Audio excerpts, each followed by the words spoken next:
That reaction from NDP leader Marit Stiles. Since Let's listen in. 2018, Doug Ford and the Conservatives have spent hundreds of thousands of dollars and hundreds of thousands of hours fighting to keep information hidden from Ontarians. They have been fighting to keep their mandate letters secret from you.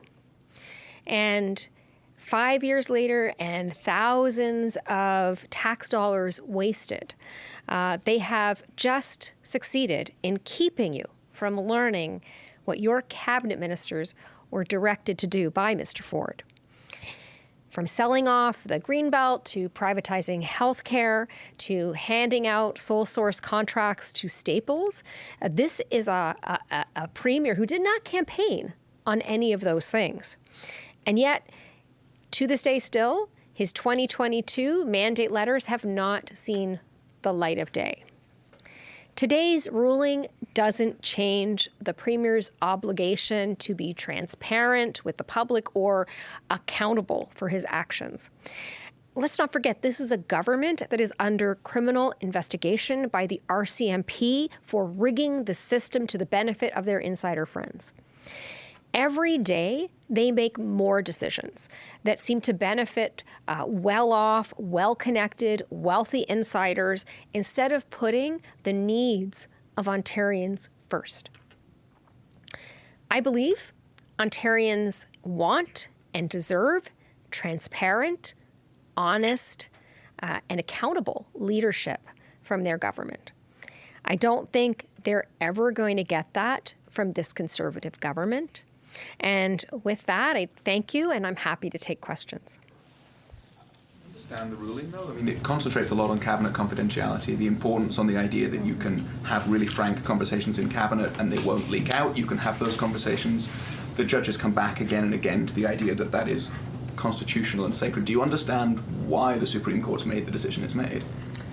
You know, I would say at the end of the day, the decisions of the cabinet, the direction that the government wants to take, particularly what a premier is mandating his cabinet ministers to do, is something that people in the province of Ontario deserve to know.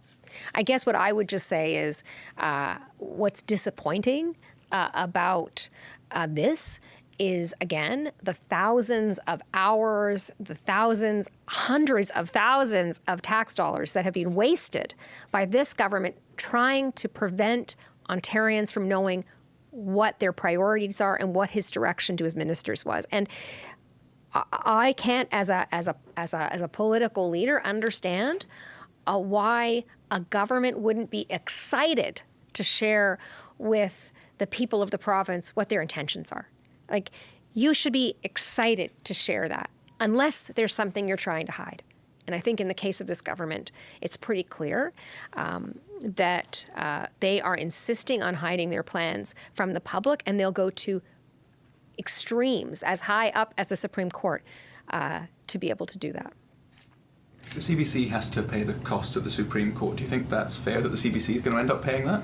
I mean, you know, again, at the end of the day, and even if it's the CBC, these are public dollars, right? This is the people of Ontario, the people of Canada who are paying that price.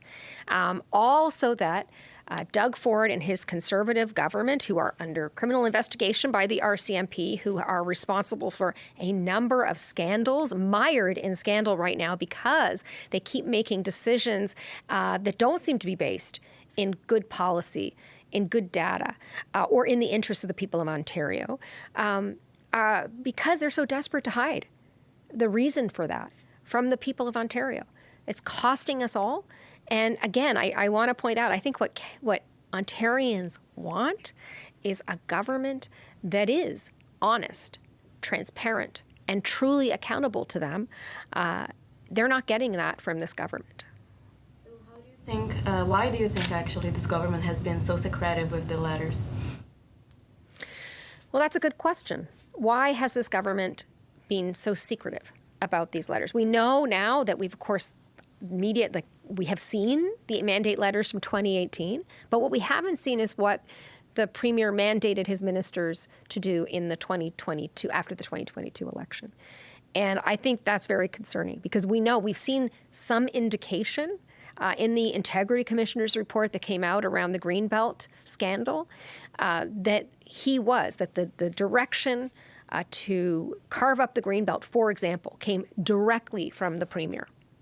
And so I think I'm concerned about seeing where this government is headed in the last couple of years. I am really concerned, as I think Ontarians are too, that they're going to continue to move in directions that they didn't tell anyone about. They didn't run on this in 2022.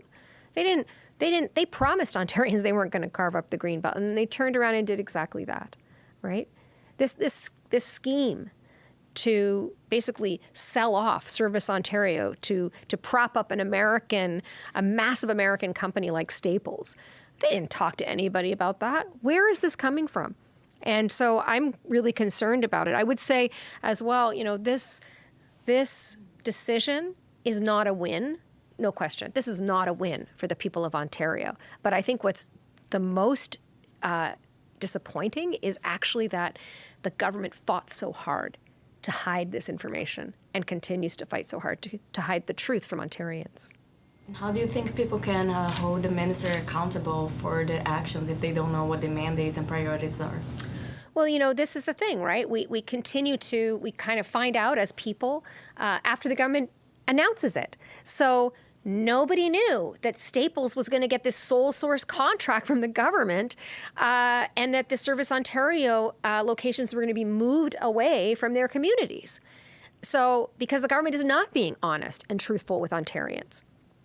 And so as long as the government continues to make big decisions behind closed doors, hidden away from the people of this province, it's going to be harder and harder for people to push back. But I will say, we have been successful. I look back at 2023 and I remind Ontarians that we managed to get the government to back away from almost every one of their terrible policy decisions.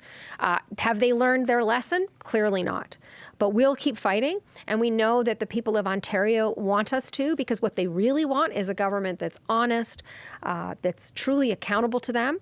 And again, they want a government that's actually excited to share their plans for this province. We have people struggling with the growing cost of living, with the chaos in our healthcare system. These should be the priorities of this government. But this is a government that has just spent hundreds of thousands of dollars, hundreds of thousands of hours focused entirely on hiding things from the people of this province, hiding their intentions, and distracted from those other important priorities. You were Premier, though, would you be waiving cabinet confidentiality in this case? I would absolutely share the mandate letters. You can hear it. I think that this has become a fair and important practice of governments to share those mandate letters. I think it's symbolic. I think that a government wants to share their priorities with the people of Ontario. I think hiding those mandate letters sends a signal to Ontarians that you're not being upfront and honest. There's something going on behind the scenes that people should be worried about. Look, we know this government lied to Ontarians. We know that Doug Ford lied to Ontarians about numerous things in the last election and in 2018, most notably his intention to carve up the Greenbelt. But he also said they were going to do away with hallway healthcare. And now we have garage healthcare, right? It's gotten worse. It's gotten worse than ever before. Because at the end of the day, their intention is to create chaos. I believe their intention is to create chaos and privatize healthcare, to create chaos in education and privatize education. That is what they are doing. They are moving public healthcare dollars out of our government, those taxpayer dollars, and shoving it into the pockets of shareholders. And it's costing us as Ontarians more, and it's resulting in worse service. And so I think that is their intention, and I think that's what they're trying to hide. But and I think if they were honest, they were so confident that this was the right direction for the people of this province, they should come out and come clean and share that with Ontarians. How do you think today's decision is affecting Ontarians? Well, I think that it's very disappointing that Ontarians have to fight to get the most basic information about what their government has planned for them. what their government is actually trying to do. I think they have a government that insists on hiding from them what their plan is for this province. And I think a lot of people are feeling very insecure and afraid right now. It's causing a lot of anxiety because we know that things are not better today. They're worse. They're much worse off than they were 5 years ago. Frankly, things weren't so hot then. So people are looking at this decision, and I think a lot of people will be saying, you know, despite what the court says, why would your government hide that information from you? What could be so bad that they would fight so hard and so long to hide that information from the people that they're supposed to and that they were elected to serve? There's a few really interesting lines in the ruling that talk about the role of the Premier as the head of Cabinet. The idea that it's difficult to separate the Premier's deliberations from Cabinet deliberations, and the idea that Cabinet deliberations don't always take place around the Cabinet table, that the definition is a little broader than that. I wonder, I mean, you guys found through FOI recently use of some personal emails by the Chief of Staff to the Premier. We're appealing for the Premier's cell phone records. I wonder, in a government where there seems to be some evidence of communication outside of the normal channels, what you make of a ruling that says that the Cabinet room isn't necessarily the only place where a Cabinet conversation takes place. Well, I mean, that's also concerning because, of course, what we know, well, first of all, let's be very clear. The government, all the staff in those ministers' offices and in the Premier's office, and those ministers and the Premier himself know perfectly well that they are not supposed to be using their personal devices or personal email accounts, et cetera, to do government business. The moment they cross that line and they start to do government business on those devices in those personal email accounts, that is now, and it should be subject to freedom of information laws, right? So I think that this government and their staff and their cabinet ministers are absolutely intentionally using those paths as ways to avoid accountability, as a way to hide what they're actually doing in the back rooms and the deals that they're hatching, the schemes that they're hatching to benefit their insider friends. Okay, I'm sure that's what's going on here, and I'm very deeply concerned that that we have yet to see those records, despite the fact that it's very clear that that is what is happening here. And I think that, look, but at the end of the day, should we have to wait for court rulings on these things, or do people have a right to know what their government's intentions are? You know, should we have a right as taxpayers, as citizens, as residents of this province to know what our government has planned for the future of healthcare or our schools, right? We do have a right to know. They were elected. And so to me, I find it mind-boggling that the government fights so hard to hide this from the people of this province. If they have nothing to hide, why not share it? Great. Thank you very much. Appreciate your questions. Okay, we're just listening into NDP leader Marit Stiles commenting on this decision from Canada's top court, allowing the Ford government to keep mandate letters from 2022 a secret.